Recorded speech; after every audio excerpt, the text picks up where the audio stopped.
네, 새해 특집 2023 실적 유망주 탑30 대공개 시작합니다. 국내 기업들 고물가, 고금리, 수요 위축에 따른 경기 둔화에 대한 여파로 지난해 4분기 어닝 쇼크에 대한 전망이 계속해서 나오고 있습니다. 실적 눈높이를 낮춰 잡았음에도 불구하고 새해 역시 이 전망치 한 단계 더 내려갈 것이다라는 우려가 큰 상황이죠. 예. 사실 이렇게 어려운 상황일수록 이 실적주를 봐야 된다 이런 이야기가 나오지 않습니까? 오늘은 이와 관련해서 한번 자세히 살펴보도록 하겠습니다.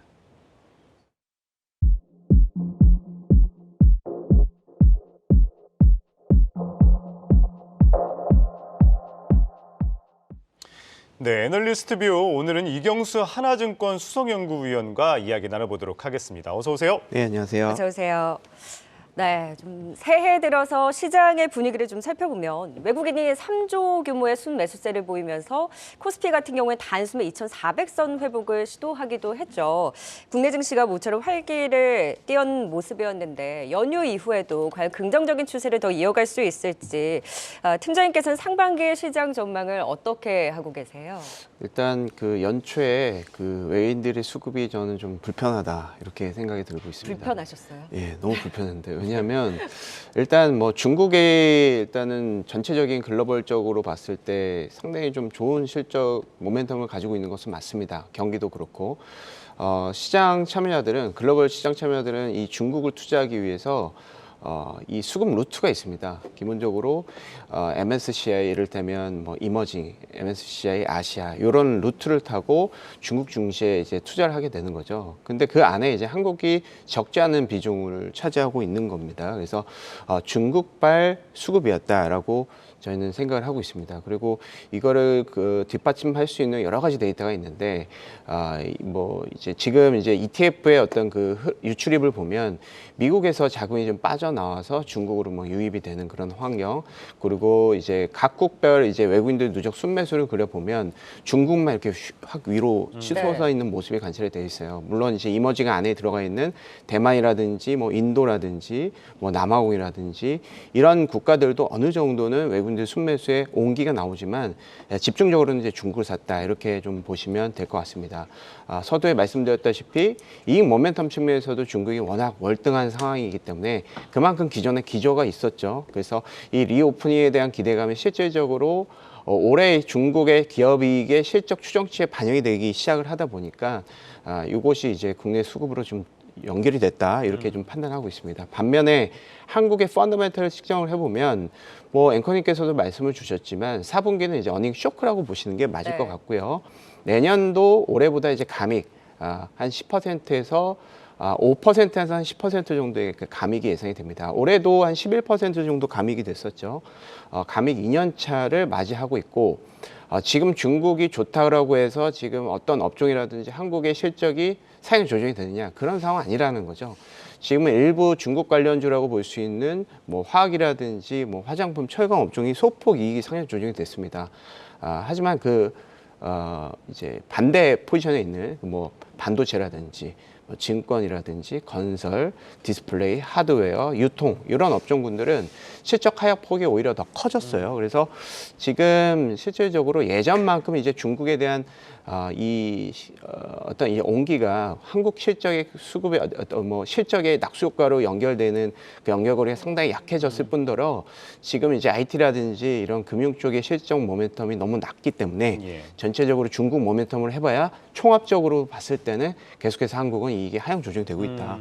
이렇게 판단을 하고 있기 때문에 지금 이 수급이 들어와서 한국의 밸류에이션이 이미 오히려 높아졌습니다. 12.7배까지, 13배까지 높아졌는데 중국은 10.5배, 11배고 이머징 평균이 11배예요. 그래서 지금 이제 달러 인덱스가 떨어져서 이머징 시장에서 우리 수급의 온기를 지금 느끼고는 있지만 이것이 만약에 이제 달러 인덱스 조금 횡보한다거나 좀 올라간다거나 아니면은 중국에 어떤 트러블이 생겼거나 이런 외부적인 수급적인 센티먼트 요인에 조금 더 면역력이 좀 취약하게끔 향후에는 그런 변동성이 나타날 수도 있지 않겠느냐 이렇게 좀 생각을 하고 있습니다. 네, 그런 가운데 현재 이 기업들 4분기 어닝 시즌이 진행되고 있죠. 말씀하셨던 것처럼 4분기 실적 기업들 좋지 않습니다. 삼성전자와 LG전자도 이 4분기 어닝 쇼크를 기록을 했는데 업종 전반적으로 4분기 실적 어떻게 바라보십니까? 일단은 이 어닝 쇼크 가능성이 높은, 그리고 올해 연간, 그러니까 뭐 4분기도 좀 중요한데 더 중요한 건 이제 올해에 대한 가이던스잖아요. 그렇죠. 그래서 올해 실적 추정치 기준으로 보면 증권, 반도체, 항공, 가전, 건설, 하드웨어, 디스플레이, 유통 이런 쪽은 연간 실적이 좀 하드하게 떨어집니다. 이게 뭐 1, 2%가 떨어지는 게 아니고요. 1개월 기준으로 한 10% 이상씩 떨어지고 있는 상황이기 때문에 연간 실적에 거의 이제 커팅이 나오고 있다, 이렇게 좀 보시면 될 것 같습니다. 반면에 이제 조선이라든지 방산, 이것은 저희 이제 뭐 작년부터 계속 말씀을 드렸죠. 그러니까 작년에 상당히 좀 좋은 실적이 올해까지 이어지는 그런 상황이라고 보시면 될 것 같고요. 전기 장비, 저런 전기 장비는 뭐 LS라든지 이런 종목군인데, 현대 일렉트릭 이런 종목군들. 전력 인프라 관련. 맞습니다. 종목이요? 예, 네. 그런 종목이고, 손해보험도 지금 실적이 상향 조정이 되고 있고요. 그리고 이제 이 뭐 화학 업종 뭐 이제 이렇게 말씀을 드리는데, 이 업종군들이 근데 이제 강하게 실적이 상향 조정이 되는 업종은 또 아니고요. 한국의 시가총액 비중 자체가 그렇게 크지가 않습니다. 그래서 상대적으로 실적이 하향 조정이 되는 그 시가총액이라든지 그 규모는 상당히 큰데, 실적이 상향 조정이 되는 그런 업종의 숫자라든지 이거의 시총액 규모 이런 식으로 나타나면서 전체적으로 이 실적의 희소성이 계속 부각이 되고 있다, 이렇게 정리할 수 있을 것 같습니다. 사실 작년부터 계속 기업들의 실적 추정치를 하향했잖아요. 그래서 그 안에서도 이익 모멘텀이 살아있고 또 실적으로 보여줄 수 있는 종목 찾기가 그만큼 쉽지가 않은 상황이에요. 근데 연초 시장을 보면 앞서서 말씀해 주셨다시피 중국 효과로 좀 시장이 선방하기도 했고, 아무래도 연초 뭐 정책이라든지 재료에 따라서 빠른 순환매가 돌다 보니까 종목들은 그래도 좀 살아있는 모습이었지만 결국에는 실적에서 중심을 잡을 수밖에 없다라고 보시는 거죠. 맞습니다. 또 뭐 연초부터 되게 뭐 기관 투자도 상당히 좀 어려운 장세예요. 뭐 여러 가지 저는 기관 투자 많이 미팅을 하지만 상당히 뭐 하소연 많이 하는데, 이렇게 이제 외국인들 수급이 갑자기 들어오면요, 상당히 좀 곤란한 상황이 생깁니다. 우리가 이제 벤치마크에 종목군들을 가지고 있는데 패시브가 들어온다, 이유 없이 들어온다라고 하면 기본적으로 이제 쇼커버가 되는 거죠. 어떤 종목군들의 실적 기반으로 혹은 뭐 밸류에이션 기반으로, 퀄리티 기반으로 롱숏 포지션을 잡아놨는데, 묻지마 기계적인 매수세가 모든 종목군들을 동일하게 사게 되면요, 이 호가가 얇은, 그러니까 우리가 좀 싫어하는 그런 종목군들이 이제 급등을 하고, 우리가 많이 좋아하고 실적에 대한 기대감이 있는, 이제 호가가 든든하게 있는 그런 종목군들은 사사히 이제 조금 언더퍼폼을 하게 됩니다. 맞아요, 그러니까 맞아요. 이제 기관 투자들이 벤치마크 대비해서의 그 평가를 받는데 예. 상당히 좀 어렵다라는 것이죠. 그래서 이렇게 패시브가 오히려, 그러니까 실적도 안 좋은데 이렇게 패시브로 교란 요인으로 작용하다 보니까 지수는 올랐지만 사실은 체감이 드는 실적 어떤 이제 전체적인 어떤 종목의 어떤 수익률이라든지 이런 분위기는 더 좋지 않은 것 같고요. 그래서 오히려 결국은 이런 센티먼트 영역에 휘둘리는 그런 컨셉보다는 외국인들이 살지 말지는 우리가 100% 알 수가 없잖아요. 그렇죠. 그렇지만 실적에 대한 추정치는 어느 정도는 예상을 할 수가 있습니다. 네. 그래서 예. 그쪽에 대한 관심을 갖는 것이 훨씬 좋고, 무엇보다도 이 실적 가지고 롱숏을 하는 전략이 중장기적으로 우리가 퀀트적으로 백테스팅을 해보면 가장 성과가 좋습니다. 그래서 가장 시장의 변동성이 크지만 그래도 실적 베이스로 단기적인 어떤 그 지수의 변동을 생각하기보다는 조금 실적 기준으로 올해 실적이 좋다라고 생각하면 그냥 뚝심 있게 가지고 가는 전략도 괜찮지 않을까 생각이 좀 들고는 있습니다. 네. 네, 그렇다면 이 실적저 가운데 구체적으로 어떤 종목들 주의 깊게 바라보면 될까요? 그래서 일단 실적이 주가 돼야 될 것 같습니다. 그러니까 첫 번째 요건이 그거고, 두 번째는 이 외인들 수급이 상당히 좀 헷갈립니다. 외인들 수급이 헷갈리고, 중국은 일단은 글로벌 대비해서 가장 이익 모멘텀이 좋다는 것은 맞고, 그거에 대한 수급에 대한 영향이 한국을 또 볼 수밖에 없다는 것도 맞는 것 같아요. 그래서 외국인들의 어떤 묻지마 투자도 어느 정도 나타날 수가 있고, 그러면은 좀 전에 말씀드렸다시피 기관들이 수급이 좀 비어 있는 쪽이 좀 유리할 수 있습니다. 네. 잔뜩 가지고 있으면 오히려 변동성이 클 때 매물이 많이 나오겠죠. 그래서 그런 종목군들을 좀 저희가 좀 소팅을 해봤는데요. 요거는 이제 퀀트적인 소팅이기 때문에 버텀 리서치에 대해서는 한 번 더 고민을 해보셔야 될 것 같습니다. 저희 이제 포트폴리오 측면에서 말씀드리면 효성화학이라든지 롯데 하이마트, WCP, 화신, 현대에너지솔루션, 롯데지주, 현대엘렉트릭, 나노신소재, 콘텐트리 중앙, 첨보, 현대해상, YG 엔터테인먼트, 예. 한화에어로스페이스 이런 종목군들이 기관들이 1년 동안의 수급이 마이너스입니다. 그래서 1년 동안의 기관 수급이 순매수는 아니다. 이렇게 보시면 될 것 같고 실적도 사실은 지금 실적이 막 뭐 올해 2배, 3배 이런 종목군들은 없잖아요. 그래서 중간 이상인 종목군들을 저희가 계량적으로 한번 소팅을 해봤습니다. 그래서 참고를 하시면 될 것 같습니다. 네, 뭐 실적 개선이 기대가 되면서 뭐 기관들 수급 적은 종목들이 유리하다 말씀 주셨습니다. 이경수 하나증권 수석연구위원 이야기 들어봤습니다. 말씀 고맙습니다. 네, 감사합니다. 고맙습니다.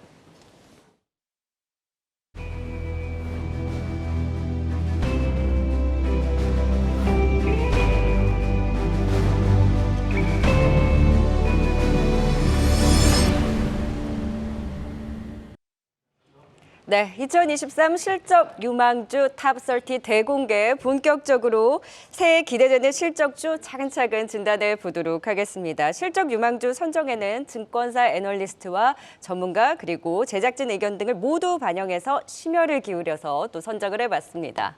네, 사실 저희가 뭐 편의상 30위부터 1위까지 순위를 정하기는 했지만요. 이 순위가 중요하다기보다는 이런 종목들이 괜찮다, 뭐 이런 종목들을 앞으로 눈여겨봐야 된다. 이 정도로만 생각해 주시면 감사하겠습니다. 그렇다면 30위부터 26위까지 먼저 확인해 보도록 하겠습니다. 종목센터 나와주세요. 네, 2022년은 전 세계 경제에 인플레이션이란 단어가 지배했습니다. 올해는 이 물가 상승으로 인한 경기 침체가 올 것이라 전망되며 아마 각국의 개별 기업 실적이란 키워드가 주가에 더 큰 영향을 미칠 것으로 분석되고 있는데요. 네, 기업들의 성적표이자 건강 상태를 보여주는 실적, 불황 속에서 어떤 기업들이 올해 호실적을 낼 수 있을지 증권사 애널리스트 분들과 전문가들이 보는 2023 유망 종목 30개, 저희 한국경제TV에서 특집으로 준비했습니다. 30위부터 대망의 1위까지 저희와 함께 알아보시죠. 네, 실적 유망주 첫 번째 종목은 어떤 종목이 차지하고 있을까요? 바로 30위 살펴보시죠. 바로 한일시멘트입니다. 올해 1월 1일부로 전기료가 오르면서 전력 다소비 업종인 시멘트 업계는 또 가격 인상안을 만지작거리고 있습니다. 지금은 업황에 대한 불확실성이 존재하지만 판매 단가가 인상되면 영업이익의 개선도 뒤따라올 텐데요. 어떤 결과가 나올지 기다려보겠습니다. 29위도 한번 알아볼까요? 바로 롯데칠성입니다. 요즘 식당에서 어떤 걸로 하시겠어요 하면 새로 한 병 주세요 라는 말 자주 들리곤 하죠. 16년 만에 내놓은 신제품 효과를 톡톡히 보면서 작년 4분기부터 주가도 우상향 곡선을 그려가고 있는데요. 월별 판매량 계속해서 증가하고 있습니다. 28위는 미용 의료기기 관련주죠. 제이시스 메디칼입니다. 리오프닝 효과에 해외 진출 모멘텀도 부각되면서 올해에도 성장이 이어나갈 것으로 전망됩니다. 네, 이어서 27위 보겠습니다. 27위는 BGF 리테일인데요. 4분기 실적에 대한 긍정적인 전망이 나오면서 얼마 전 신고가를 경신하기도 했습니다. 최근 2분기와 3분기 실적도 증가세를 보이고 있고 올해 고금리, 고물가 영향으로 전반적인 소비 경기 침체가 우려되더라도 경기 방어적 성격이 짙은 편의점 업종은 견조한 업황이 이어질 것으로 전망되고 있습니다. BGF 리테일 27위에 랭크했습니다. 다음 26위는 어떤 종목이 이름을 올렸을까요? 26위는 바로 기업은행입니다. 지난해 말 배당나기를 맞으면서 하락세를 보이다가 이후 최근에는 은행주들에 대한 외국인 투자자들의 순매수 기조가 이어지면서 상승세를 보이고 있는데요. 4분기 분기 기준 역대 최대 실적이 예상되고 있습니다. 지금까지 2023 유망 종목 30위 가운데 26위까지 알아봤습니다. 네, 대망의 1위가 벌써부터 궁금하네요. 자, 본격적으로 일단 차근차근 30위부터 26위를 차지한 실적주의 투자 포인트와 전략 체크해볼까요? 네, 2013 실적 유망주 탑30 분석해 주실 분들 자리해 모셨습니다. 오늘 김동현 와운의 파트너 조남준 유한타증권 파이낸스허브 강남점 차장 함께합니다. 안녕하십니까? 네, 안녕하십니까? 네, 두 분과 함께 이제 실적주를 하나하나 또 파헤쳐 보도록 하겠습니다. 먼저 30위 한일시멘트. 저는 시멘트는 실적주라고 생각도 못했어요. 사실 유연탄 가격이 하향 안정화되고 있는 건 맞지만 건설 경기 수요가 아직 회복되질 않아서 시멘트의 실적 조남준 차장님 괜찮습니까? 자, 시멘트 업종은 최근에 이제 건설 경기가 2022년 들어서 상당히 안 좋았었잖아요. 네. 하지만 실적은 여전히 3년 연속 견조한 상황이고요. 특히 4분기 같은 경우에는 전년 대비 한 3배 이상의 실적 향상이 예상되고요. 연간으로 치면 2021년도 대비해서 소폭 하향하지만 우리가 생각하는 건설 경기 업황에 비해서는 양호한 실적을 기록하고 있습니다. 특히 이제 작년 1분기에 적자를 기록했었어요. 네. 그 얘기가 뭐냐면 2, 3, 4분기에 생각보다 양호한 이익을 얻었던 거고요. 특히 이제 시멘트 가격 상승이 되게 중요했었는데요. 아직 그 원하는 가격 상승이 이루어지지 않았고요. 이번 연도 1분기 중에 아마 협상이 완료될 겁니다. 그렇게 된다면 이번 연도에 대한 이익 모멘텀도 가능하다라고 생각하고 있습니다. 네, 29위 롯데칠성입니다. 개인적으로 상당히 궁금한 종목인데 최근에 이 세로 소주 직접 마셔봤는데 상당히 괜찮더라고요. 이 반응도 좋고. 회식 좋아하세요. 예. 게다가 이 가격 인상 효과도 있을 것 같은데 롯데칠성 어떻게 바라보면 좋을까요?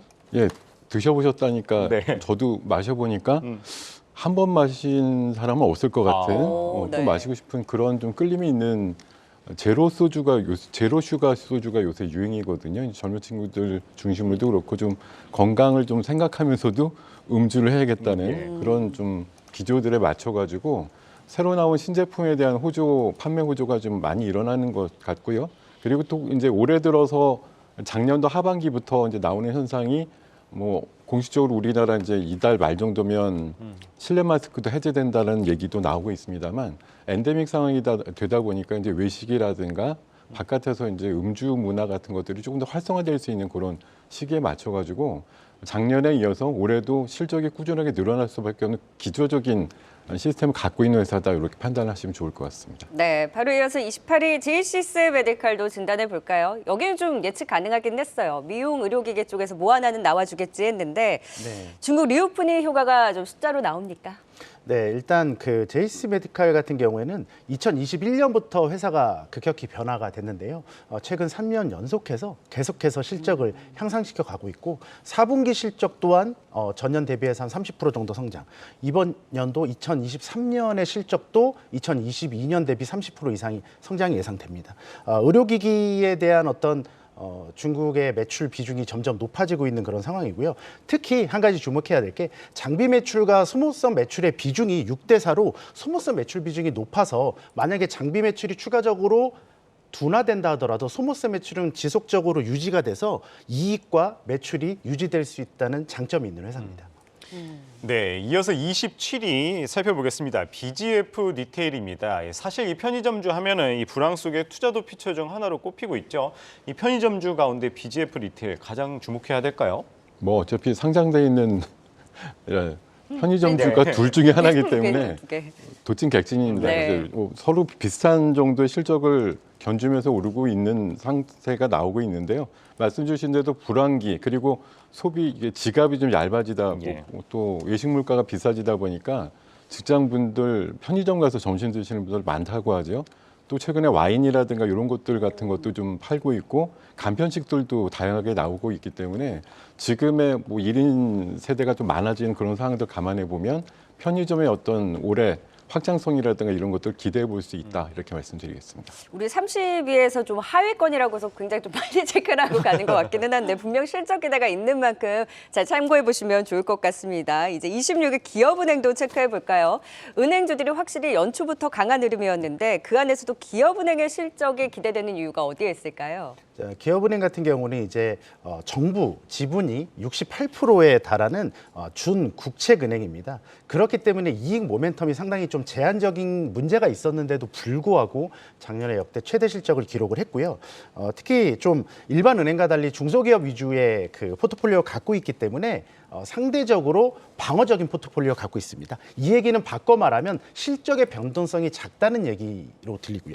그리고 이번 연도 기준으로 배당 수익률 10% 정도까지 예상할 수 있기 때문에 안정적인 포트로는 안성맞춤이다.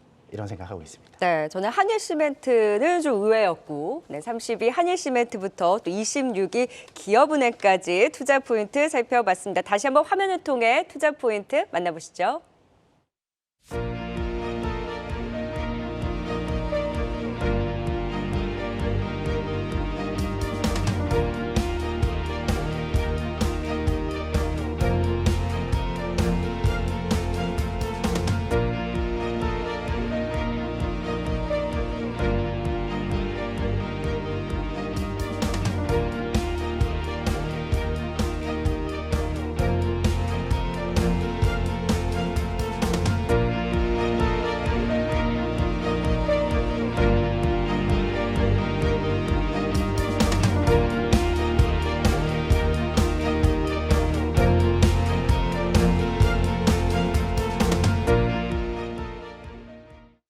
네, 이번에는 25위부터 21위까지 어떤 종목이 있는지 살펴보도록 하겠습니다. 종목센터 나와주세요. 네, 5종목밖에 보지 않았을 뿐인데 벌써 다음 종목이 궁금해지는데요. 이어서 25위도 열어보겠습니다. 25위 바로 기아입니다. 새해 첫날 강한 상승을 보이면서 개묘년의 시작을 힘차게 열었습니다. 지난 4분기 어닝 서프라이즈와 함께 올해도 국내 시장에서의 판매는 견조할 것으로 전망되고 있습니다. 24위도 볼까요? 조선주 삼성중공업입니다.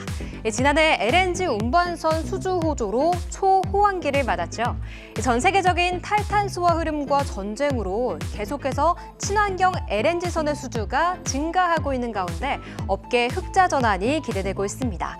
그중 삼성중공업은 4분기 실적은 기대치를 하회할 것으로 전망되지만 적자폭을 줄여가면서 올해부터는 흑자 전환이 가능할 것으로 높다는 평가를 받고 있습니다.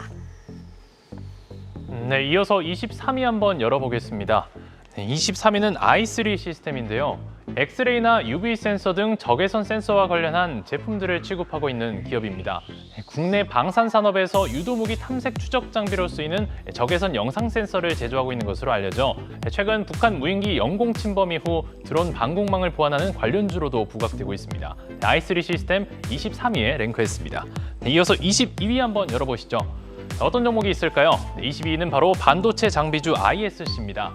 올해 지난해에 이어 높은 성장세를 유지할 것으로 전망되고 있는 기업인데요. 지난 11일에 출시된 인텔의 사파이어 레피즈에 직접적인 수혜를 받을 것으로 전망되면서 향후 실적에 대한 기대감도 높은 기업입니다. ISC 22위에 이름을 올렸습니다. 네, 21위도 한번 알아보시죠. 바로 DENT가 21위에 이름을 올리고 있습니다. 디스플레이와 2차 전지 장비 제조사죠. LG 에너지 솔루션 향으로도 잘 알려져 있는데요. 주가는 4개월째 좀 박스권에 갇혀 있지만 올해는 실적과 함께 분위기도 더 좋아질 수 있겠죠. 지금까지 올 한해 실적 유망 종목 25위부터 21위까지 알아봤습니다. 네, 우리가 흔히 이 종목 실적 좋다더라라고 알고 있긴 한데 이렇게 다 정리를 해서 내용을 하나하나 살펴보니까 참 의미가 있는 것 같아요. 저희가 준비했지만 내용이 참 좋아요. 네, 자 25위부터 저희가 또 체크를 해볼게요. 기아입니다. 기아는 저는 생각보다 순위가 좀 낮아요. 4분기 좋은 실적에 대한 전망이 나오고 있는데 그래도 좀 수요 위축에 대한 우려 때문인지 기아가 25위에 올라와 있는 좀 이유와 바닥권 탑이 좀 가능할지도 체크를 해볼까요?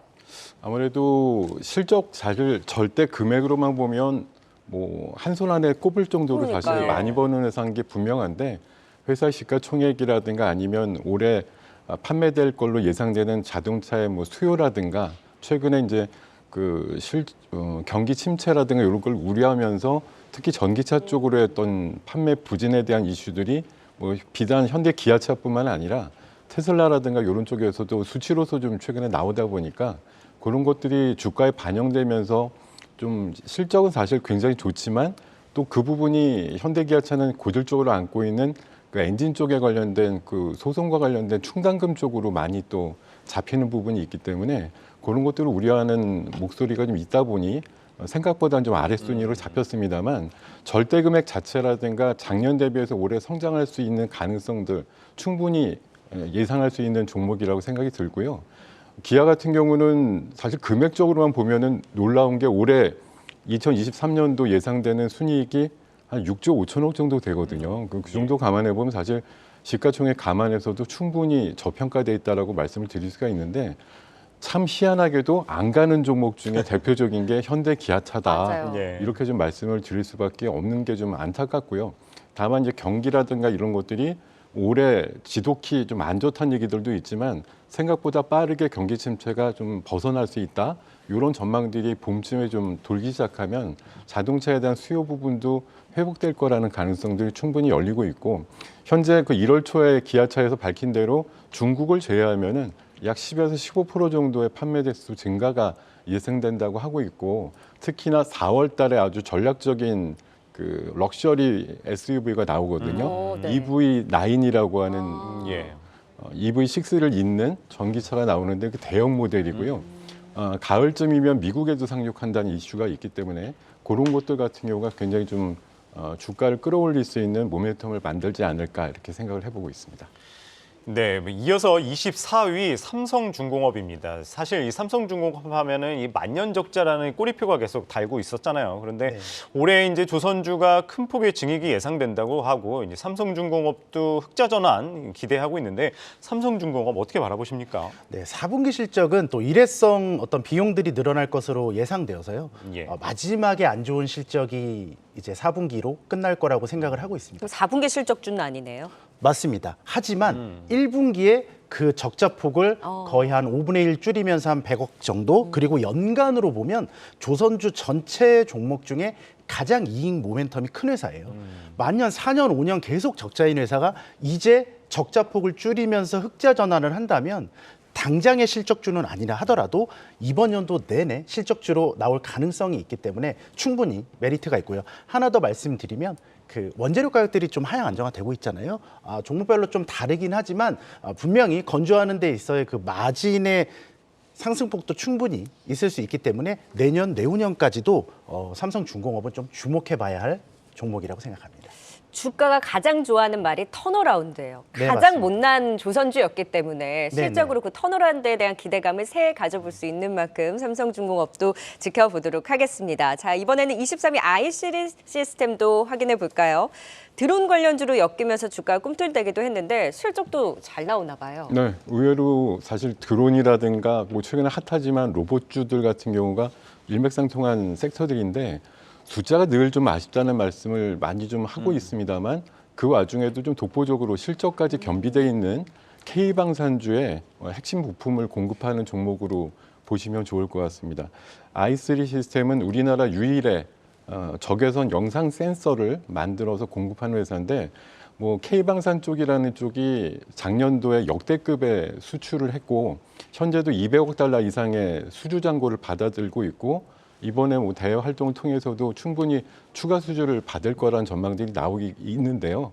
뭐 자주포라든가 전차라든가 소형 무장 헬기라든가 이런 쪽에 그 적외선 영상 센서 같은 경우는 핵심 부품으로 다 들어가는 부품이기 때문에 어떤 것들을 하여튼 만들어서 수출하는 데 있어가지고 연동돼 갖고 매출이 일어날 수 있는 가능성들은 충분히 있는 기업이라고 생각이 듭니다. 아마 올해 매출은 작년 대비해서 약 40% 정도 늘어날 것으로 보이고요. 영업이익은 무려 한 80%대 정도 신장이 될 걸로 예상되는 만큼 지금 주가보다는 올 중순 정도에 조금 더 좋은 주가가 나타날 거라는 전망을 드려보겠습니다. 예, 뭐 K방산은 올해도 기대되는 만큼 이 i3 시스템도 한번 기대해 보도록 하겠습니다.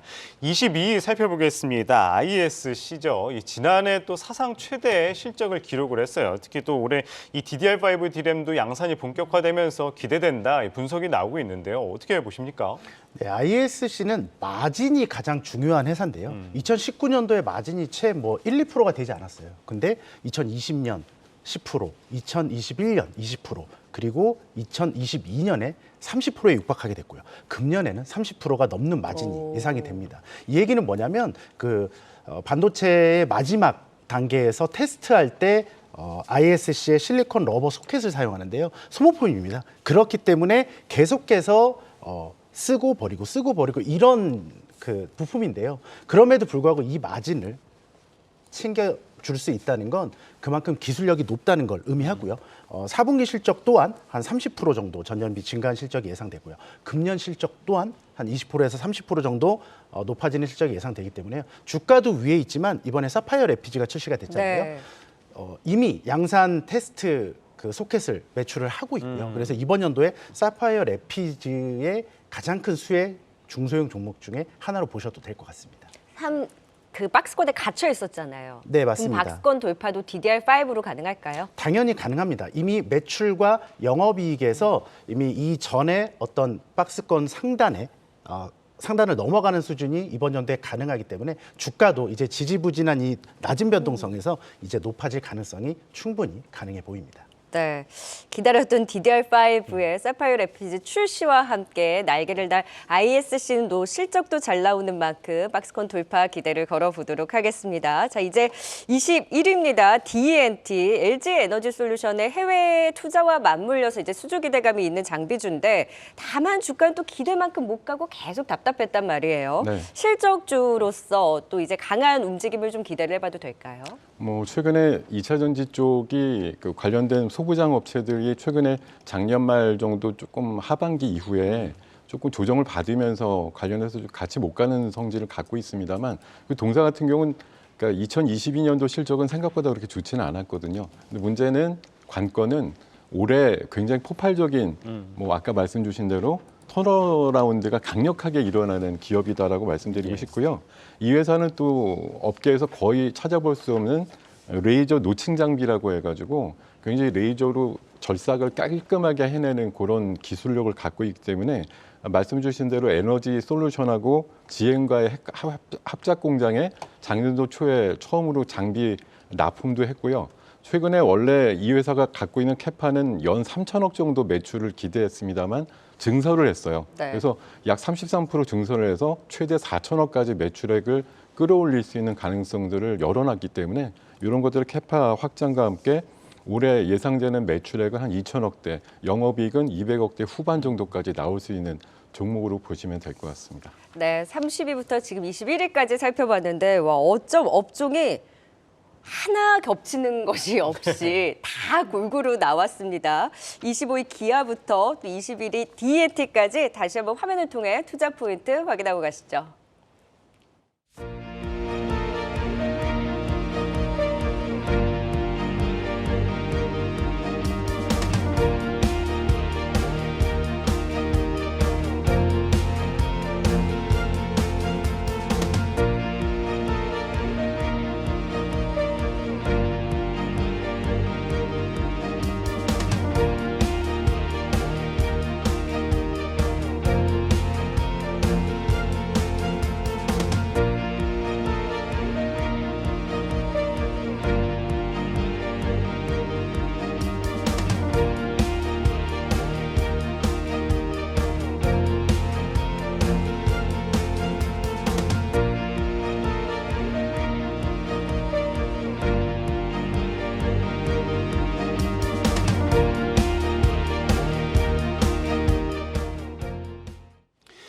네, 이번에는 20위부터 16위까지 살펴보도록 하겠습니다. 또 어떤 업종에 어떤 종목들이 있는지 천천히 살펴보도록 하겠습니다. 네, 종목센터 다시 받았습니다. 이제 중위권 종목을 볼 차례가 왔는데요. 벌써 20위네요. 어떤 종목이 있을지 한번 열어보시죠. 20위는 CS윈드, 풍력 대장주로 잘 알려진 종목이죠. 전 세계 1등 풍력 타워 업체입니다. 풍력은 기본적으로 진입 장벽이 높은 편입니다. CS윈드는 경험이 많은 만큼 타 업체들과 비교해서 수주에 유리할 수밖에 없는 종목인데요. 올해 미국 법인의 실적 성장이 가시화될 것으로 보이고 있습니다. 이어서 19위도 한번 볼까요? 바로 현대에너지솔루션입니다. 뒤이어서 친환경 주가들이 열려 나오고 있는데요. 국내 대표 태양광 모듈 생산 업체입니다. 올해 매출액 1조 2천억 원을 목표로 하고 있습니다. 지난해에도 목표치를 3분기 만에 달성한 바 있고요. 올해에도 국내는 물론 미국과 유럽 중심의 외형 확대가 이어질 전망으로 보이면서 19위에 올라와 있습니다. 이어서 18위에는 어떤 종목이 있는지 홍민 씨 알려주시죠.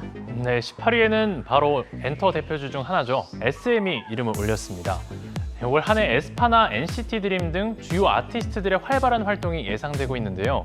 기존 IP의 신규 IP들까지 더해지면서 풍부한 라인업을 기대할 수 있을 것으로 전망되고 있고요. 최근에는 중국의 한알령 해제 기대감도 더해지고 있습니다. SM 18위에 이름을 올렸습니다. 이어서 17위 보겠습니다. 17위는 바로 피팅 밸브 생산 기업 DK락인데요. 러시아와 우크라이나 전쟁 이후 유럽 국가들의 천연가스 수급 불균형이 심화됐죠. 천연가스를 보유 중인 국가들이 LNG 수요 증가에 대응하기 위해 인프라 투자에 들어가면서 피팅 밸브 시장의 대규모 수주들이 예상되고 있습니다. 피팅 밸브 관련주 DK락 17위에 이름을 올렸습니다.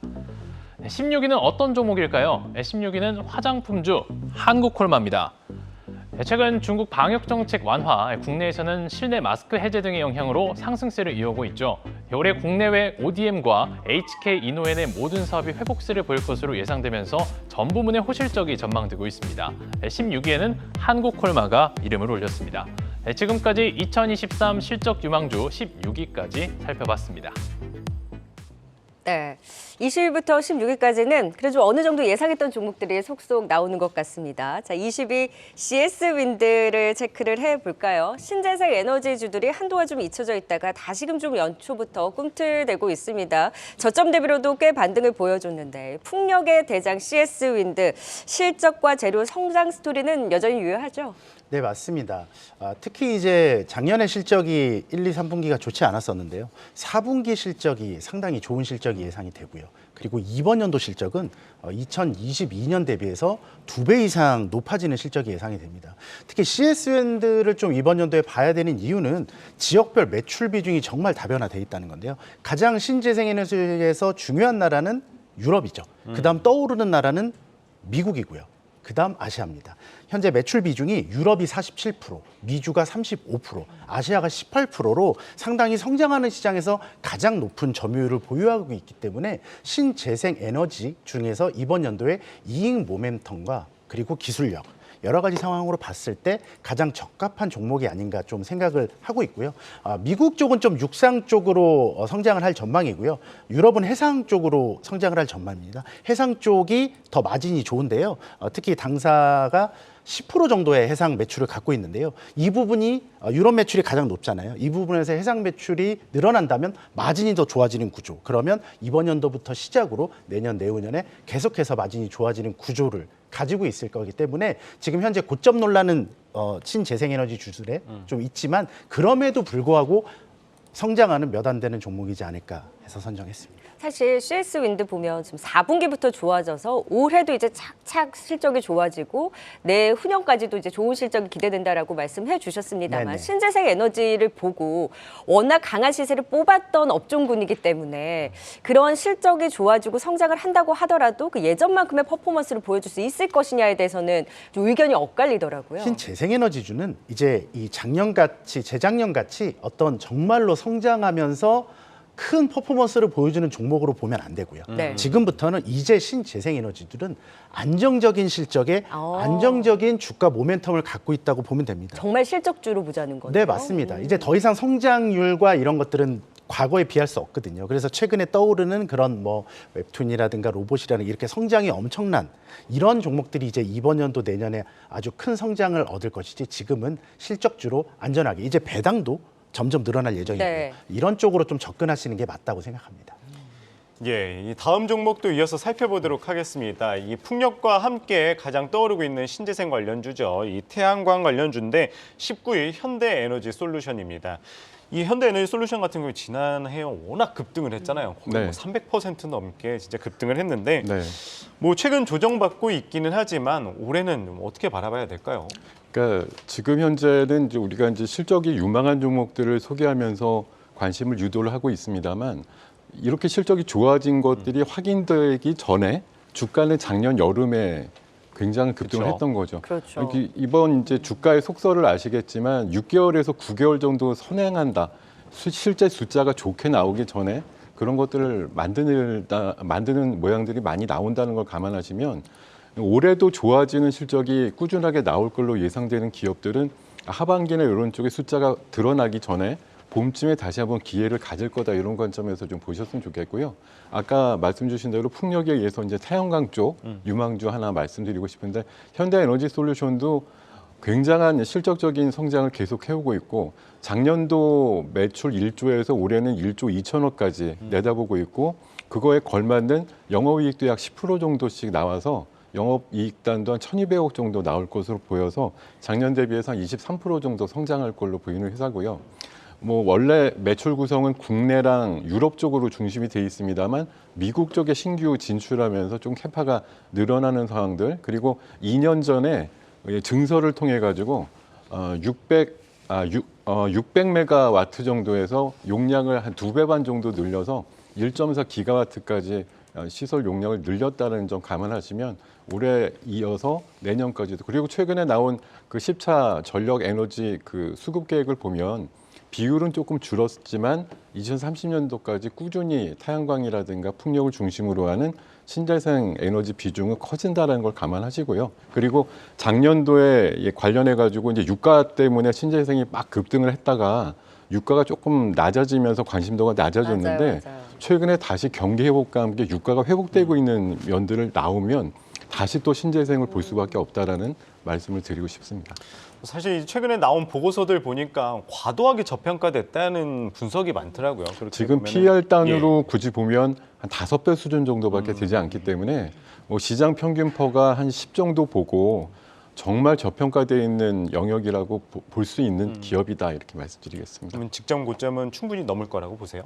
직전 고점은 사실 기대감이 과반영돼 가지고 올랐던 거기 때문에 이번 현재 형성되고 있는 주가와 지금 그 작년 여름에 가졌던 고점 중간 정도 부분까지는 가능하지 않을까 이렇게 생각을 해보고 있습니다. 네, 결국 신재생 에너지는 그런 지난해 뭐 강한 흐름을 보였던 것만큼보다는 이제는 성장에 대한 재료 모멘텀보단 실적주로서 좀 안정적으로 끌고 가는 전략으로 새해는 좀 지켜보자. CS윈드와 현대에너지솔루션 좀 공통된 의견을 주신 것 같아요.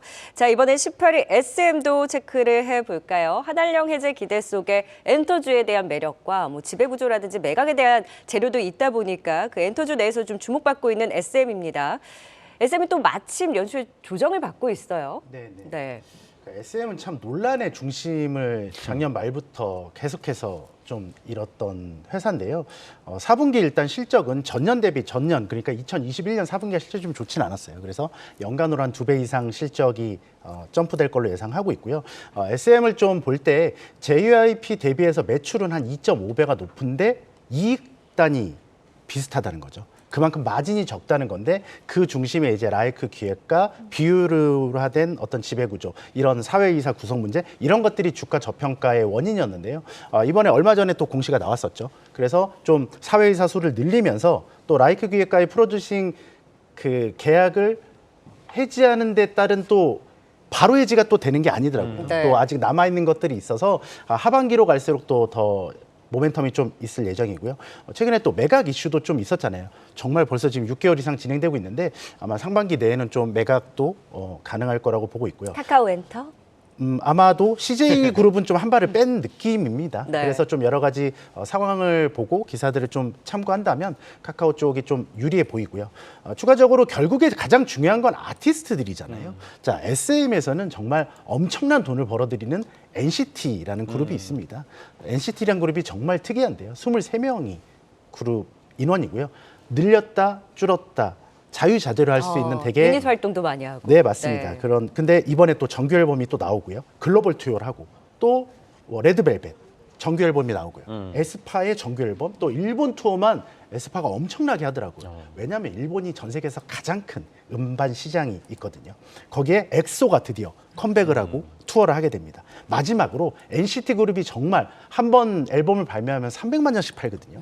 근데 NCT 도쿄가 드디어 이번 연도에 데뷔를 합니다. 그러니까 이런 아티스트들의 어떤 데뷔, 그 다음에 정규 앨범, 실적, 이런 것들을 다 전반적으로 본다면 이번 연도에 그 엔터테인먼트 업종 내 최선호주가 될 명분이 충분하다라고 생각합니다. 네, 엔터주 SM까지 살펴봤습니다. 다음은 17위입니다. 17위 DK락인데요. 이 DK락 하면은 이 산업력 밸브 제조업체인데 이 납품하는 업종 분야가 상당하더라고요. 뭐 방산부터 시작해서 뭐 수소, 항공우주 굉장히 다양한데 네. 이 DK락 어떤 모멘텀에 좀 주목하면 좋을까요? 말씀 주신 대로인데 굉장히 다양한 거래처를 갖고 있다. 약 300개 정도의 거래처를 갖고 있는데요. 조선, 뭐 해양 플랜트, 석유화학, 뭐 정유 회사 이런 쪽까지 아우르는 글로벌 그 거래처들이 굉장히 많이 갖고 있는 게 최대 강점입니다. 그러니까 어느 쪽 업종이 조금 안 돼도 다른 쪽에서 또 기회를 찾을 수 있는 것이고요.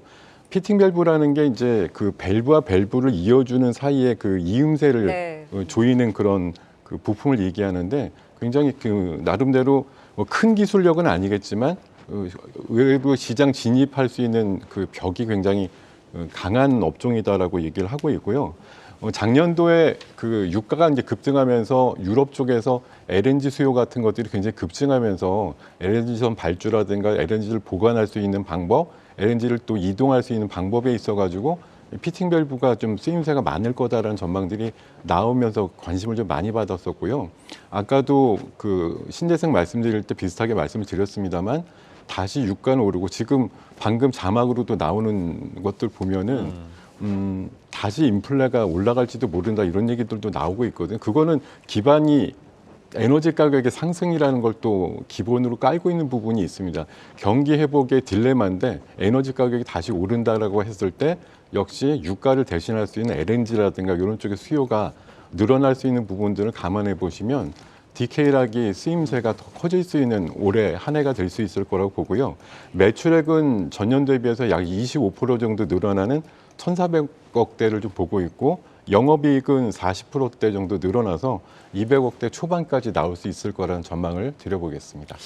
이 디케이락 같은 경우에 계속 말씀하셨듯이 가장 큰 특징이 이제 다양한 산업에 이제 공급을 할 수 있다 뭐 이런 장점이 있는데 한편으로는 이게 오히려 독이 돼서 뭐 오히려 이 전방 산업 동향이라든지 경기 흐름 때문에 좀 실적이 좌지우지될 수 있다 이런 리스크도 나오던데 이 관련해서는 어떻게 보시나요? 네, 물론 가능한 추론이십니다. 뭐 전방 산업이 전반적으로 부진하다고 하면 관련되는 인프라 투자 같은 것들이 좀 제한이 될 것이고 그거에 부품으로 소요되는 디케이락의 피팅 밸브 같은 것들의 쓰임새가 덜할 수밖에 없다라는 논리긴 맞거든요. 근데 뭐 지금 우리가 올해를 희망적으로 보는 건 작년 대비해서 어쨌든 주가적인 위치도 조금 더 높아질 뿐만 아니라 경기 침체라는 걸 기정사실을 하지만 그 뎁스를 높게 보진 않고 굉장히 얕은 수준으로 금방 끝난다라는 걸 가정해서 보면 대규모의 인프라 투자 같은 것들이 기본적으로 시행될 가능성이 높은 원년이다라고 짐작을 하고 동사의 어떤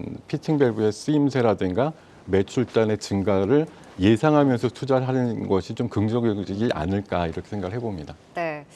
디케이락도 태조 이방원과 같이 움직였던 피팅 업체들. 작년도 그러니까 태조 이방원 할 때는 뭐 조선조 해가지고 또 얘기가 갔잖아요. 나왔던 업체죠. 그럼 네. 여기도 신재생이랑 비슷하게 움직일 수 있어요? 일맥상통한다고 아까 말씀드린 대로 뭐 LNG 부분이라고 하는 게 사실 이제 유가에 좀 연동돼가지고 네. 대체 개념으로 좀 쓰이는 개념이 있기 때문에 그런 것들에 좀 가능성이 높다고 생각하시면 네. 될 것 같습니다. 자, 이제 16위 살펴볼까요? 한국콜마입니다. 중국 리오프닝 효과와 함께 또 국내 실내 마스크 해제 수혜 기대감까지 맞물리고 있는데 기대감으로 화장품주들은 올라온 종목들이 많고 그 안에서 실적 나오는 종목은 찾기가 쉽지 않은데 한국콜마는 실적이 기대되는군요. 네, 맞습니다. 작년, 그러니까 2022년 4분기 실적이 한 300억 수준 정도 예상이 되고요. 그러면 3분기가 실적이 되게 안 좋았었는데 한 70% 정도 성장한 실적이 예상이 됩니다. 2023년 이익은 전년비, 그러니까 2022년 대비해서 70% 정도의 성장이 예상됩니다. 지난 4년 동안 여러 가지 문제가 많이 있었잖아요. 사드 문제, 화장품 업체 참 안 좋은 일들이 많았는데요. 이제 그 모든 것이 다 풀려나가는 원년이 바로 2023년이다. 그래서 우리나라 화장품 업체들이 이익이 레벨업되는 원년이다라고 할 수 있습니다. 하지만 우리나라 화장품이 많이 팔렸던 이유는 결국엔 중국의 어떤 따이공이나 그리고 중국에서의 높은 매출이었는데요. 현재 기준으로 보면 중국에서 한국 화장품을 더 이상 많이 사지 않습니다. 문제는 이제 기술력이 올라왔고 품질이 좋아져서 대부분 로컬 업체들이 1위부터 10위까지 다 차지하고 있어요. 우리나라 한국 화장품은 그 순위에 들어있지 않습니다.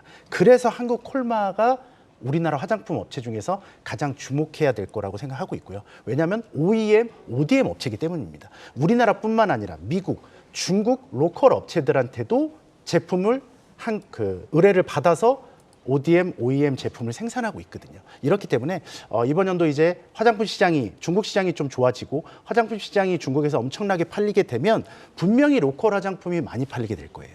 그럼 거기에 따른 수혜는 일반 우리가 알고 있는 아모레퍼시픽이나 이런 완성업체들이 아니라 OEM, ODM 제조업체는 한국콜마나 코스맥스 같은 업체라는 거죠. 그중에서 중국에서 가장 큰 공장을 갖고 있는 회사가 바로 한국콜마이기 때문에 충분히 이번 연도에서 국내 화장품 업체 중에 가장 안정적인 실적을 낼 수 있는 회사다라고 생각하고 있습니다. 네, 사실 화장품주 그게 딱 걱정이 됐던 것 같아요. 중국 리오프닝이다라고 해서 다 같이 막 오르기는 했는데 사실 중국에서 중국 로컬 업체들이 워낙 선방을 하다 보니까 우리 업체들이 중국 쪽에서의 매출 비중이 점점 줄어들고 있었잖아요. 실적도 잘 나오지 않았었고. 그런데 이 기대감만으로도 이렇게 가도 되나? 했었는데 결국에는 이런 옥석 가리기가 나올 수 있다라는 거죠. 화장품주에서. 맞습니다. 특히 이제 한국콜마 같은 경우는 이제 타 업체 비해서 주가 상승률이 적었어요. 여러 가지 이유가 있겠지만 본인의 브랜드가 브랜드 파워가 약하다는, 결국에는 남의 화장품을 만드는 게 주력이잖아요. 이게 여태까지는 저평가 요인으로 받아왔지만 이번 연도부터는 이게 오히려 고평가 요인으로 받을 가능성이 있기 때문에 네. 주목해야 된다고 생각합니다. 그러면 뭐 LG생활건강, 아모레퍼시픽 대비 코스맥스와 한국콜마가 조금 더 선방할 것이다라고 보시는 건가요? 이번 연도는 분명히 그럴 가능성이 그 어느 때보다 높다고 생각하고 있습니다. 네, 한국콜마 상승률을 어디까지 좀 보세요? 한국콜마 같은 경우는 예전에 그 주가가 많이 올랐을 때 그 고점을 보면 안 되는 게 그때 이제 어떤 화장품 시장이 중국이 처음 열리기 시작한 때였어요. 맞아요. 그러니까 모든 산업을 보실 때 항상 열리는 초기 시장, 실적이 안 나왔을 때가 가장 높은 상승을 이뤄내고요. 그 다음에 실적이 나왔을 때 이제 두 번째 상승인데 그 고점은 전고점을 넘기지 못합니다. 지금 현재 한국콜마의 주가 이번 연도 상승을 본다면 2021년 주가인 62,800원. 이 정도 수준까지는 충분히 리레이팅하면서 갈 수 있다라고 오, 생각합니다. 정말요? 네. 네. 6만 원대까지도 기대를 해볼 수 있다는 추가 상승 여력 굉장히 긍정적으로 선별화되는 화장품주 내에서 한국콜마 실적에 대한 기대감 말씀해 주셨습니다. 네, 20일 CS윈드부터 16위 한국콜마까지 확인해 봤고요. 투자 포인트 다시 한번 화면을 통해 확인해 보시죠.